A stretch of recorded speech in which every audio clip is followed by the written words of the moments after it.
നമ്മുടെ നാട് വിട്ട് നമ്മൾ വേറൊരു നാട്ടിൽ വീട് മാറി ചെല്ലുകയാണെങ്കിൽ ആദ്യം നമ്മൾ പരിചയപ്പെടേണ്ടത് അവിടുത്തെ നാട്ടുകാരെയാണ്.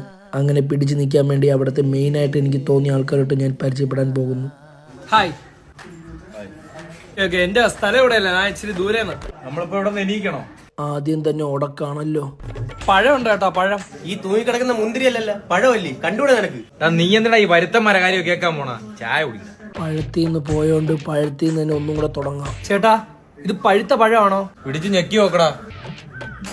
രാവിലെ തന്നെ ഓരോരുത്തന്മാർ ഇറങ്ങിക്കോളും. ഈ നാട്ടിലെ സ്പെഷ്യൽ എന്താണ് ചേട്ടാ? ആ ചെറുക്ക നാട് കാണാൻ വന്നാ നാട് കണ്ടിട്ട് പോണം. കൂടുതൽ നാട്ടുകാരെ പൊളയ്ക്കാൻ വന്നു കഴിഞ്ഞാൽ ഏത്തപ്പഴം ഇരിഞ്ഞ് വായി വെച്ച് തരും. ചേട്ടാ, ഇവിടെ ഏത്തപ്പഴൊക്കെ ഫ്രീ ആണ്. എന്തായാലും തിരിഞ്ഞല്ലേ ചേട്ടാ, 2 ഗുണ്ട്. ഗുണ്ടില്ല.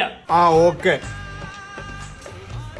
ഈ എന്തോന്ന് പറഞ്ഞ ഉമാരായിട്ട് കമ്പനിയാവുന്ന പെണ്ണേഴ്സ് പറഞ്ഞു നോക്കാം. അല്ലെങ്കിൽ വേണ്ട, ശരിയാവൂല. നമുക്ക് നാട്ടില് വിലയില്ലെന്നേ ഉള്ളൂ. പുറത്തുനിന്ന് ആര് വന്നാലും ആ കഫിട്ട് പിടിച്ചോളാം കേട്ടോ. ചേട്ടാ എത്ര ചേട്ടാ? എത്ര കടി എടുത്ത്?